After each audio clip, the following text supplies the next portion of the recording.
रायगड जिल्हा परिषदेच्या महिला व बाल कल्याण सभापती रसिका केणी यांनी थेट आपल्याच विभागाविरोधात बंड पुकारले असून खात्याच्या झाडाझडतीला सुरुवात केली आहे। महिला आणि बाल विकास विभागात चक्क कोट्यावधी रुपयांचा घोटाळा झाल्याचा गंभीर आरोप स्वतः सभापतींनी केल्यामुळे जिल्हा परिषद प्रशासनात प्रचंड खळबळ उडाली आहे। सभापती रसिका केणी यांनी नुकतीच एक तातडीची पत्रकार परिषद घेतली।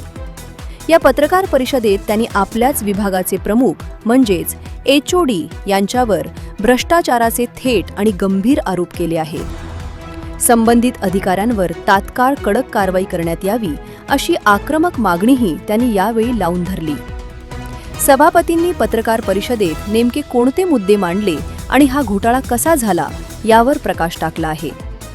लहान मुलांच्या आरोग्याशी खेळत अंगणवाड्यांमध्ये अत्यंत निकृष्ट दर्जाच्या खाऊचे वाटप केले जात असल्याचे त्यांनी उघड केले आहे। कोट्यावधी रुपयांचा निधी देऊनही लहान मुलांना दिला जाणारा आहार निकृष्ट कसा असा संतप्त सवाल त्यांनी उपस्थित केला आहे। घोटाळ्याची ही साखळी इथेच थांबत नाही, तर अंगणवाडी वीज जोडणीमध्येही मोठ्या प्रमाणावर आर्थिक गैरव्यवहार आणि भ्रष्टाचार झाल्याचा आरोप सभापतींनी केलाय। डिजिटल आणि आधुनिक अंगणवाड्यांच्या नावाखाली वीज जोडणीच्या कामात कोट्यावधींची हेराफेरी झाल्याचे त्यांनी म्हटले।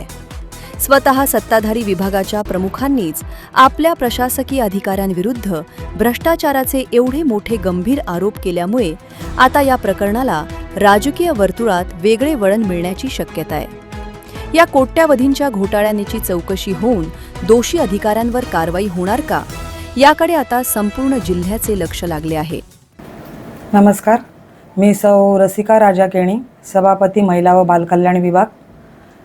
मी आजची ही पत्रकार परिषद माझ्या खात्यात चाललेल्या भ्रष्टाचाराच्या थोडासा जो मला वास आलेला आहे त्याच्या संदर्भात ही आयोजित केलेली आहे।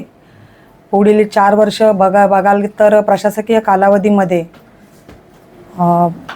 5-6 महिने उलटून सुद्धा ज्या कामांचं टेंडरिंग झालेलं आहे त्याची कुठल्याही प्रकारची अंमलबजावणी आजपर्यंत झालेली नाही आहे। त्याच प्रकारे रायगडमधला एकही ठेकेदार नसून सर्व पुण्याचे ठेकेदार इथे आज मला बघायला मिळत आहेत। ह्याच्या प्रशासकीय कालातसुद्धा होते आणि आतासुद्धा तेही त्यांचंच नाव माझ्या खात्याच्या HOD निर्मला कुचिक मॅडम यांच्याद्वारे मला सुचवलं जात आहे। त्याच प्रकारे खाऊ वाटप असू द्या, गणवेश वाटप असू द्या किंवा गरोदर मातांना किट वाटप असू द्या, ह्याच्यामध्ये सुद्धा मोठ्या प्रकारचा भ्रष्टाचार मला इथे दिसून येत आहे। 100% वाटप न होता फक्त 25%चं वाटप होऊन बाकीचं वाटप हे न करता त्याची बिलं खाल्ली जात आहेत। मग त्यांच्या हाताशी जे काही शासकीय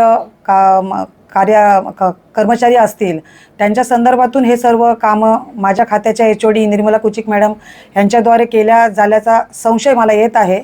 आणि माझी शासनाला एक विनंती असेल की जर महिला बालकल्याण एक चांगलं म्हणजे खातं, जे महत्त्वाचं खातं म्हणजे बालकांचं जे खातं आहे की त्याच्यामध्ये खूप प्रकारची काळजी घेतली पाहिजे, त्याच्या संदर्भातच जर एवढा मोठा भ्रष्टाचार इथे होत असेल तर अशा HODंवर म्हणजेच शासकीय कर्मचाऱ्यांवर कारवाई व्हावी असं माझं प्रामाणिक मत आहे आणि विनंती आहे। किती कोटीचा भ्रष्टाचार? जवळजवळ 2.5 कोटीचा भ्रष्टाचार या वीज जोडणीच्या प्रकल्पात तर मला दिसून येत आहे। आजपर्यंत अंगणवाड्यांना ही वीज जोडणी व्हायला पाहिजे होती। मे महिन्याचा सीझन गेलेला आहे आणि आता पावसाळा चालू झालेला आहे। ही वीज जोडणी खरं म्हणजे मे महिन्यात त्यांना आवश्यकता होती, ती सगळ्या टेंडरिंग होऊन सुद्धा जर मग ती वीज जोडणी का झालेली नाही हा असा प्रश्न माझ्या खात्याच्या HODना आहे।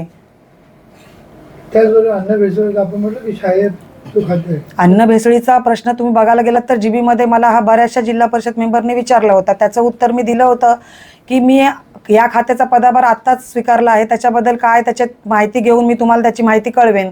तर आता तसं बघायला गेलात तर तो खाऊ निकृष्ट दर्जाचाच आहे आणि तो तुम्ही बघायला गेलात तर त्याची पॅकेजिंगसुद्धा एक म्हणजे एकदम घाणेरडी प्रकारची आहे आणि तो खाऊ तुम्हाला कचऱ्याच्या कुंडीत बघायला मिळत आहे।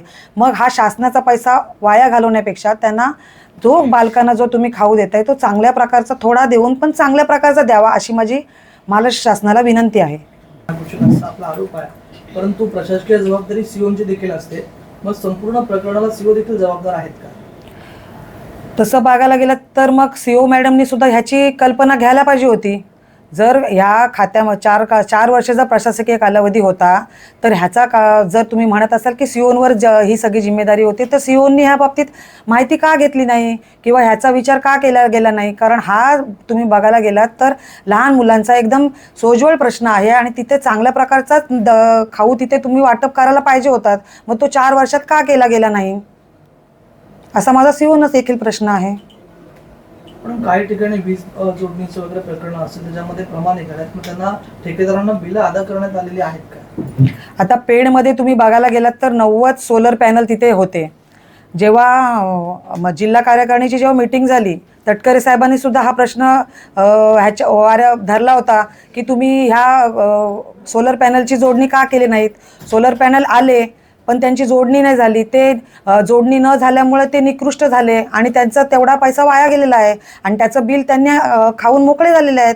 मग जर ती सोलर पॅनलची जोडणी झाली असती तर मुलांना नक्कीच या गरमीचा त्रास सहन नसता करायला लागला. जनोदय करिता विनायक पाटील, पेण.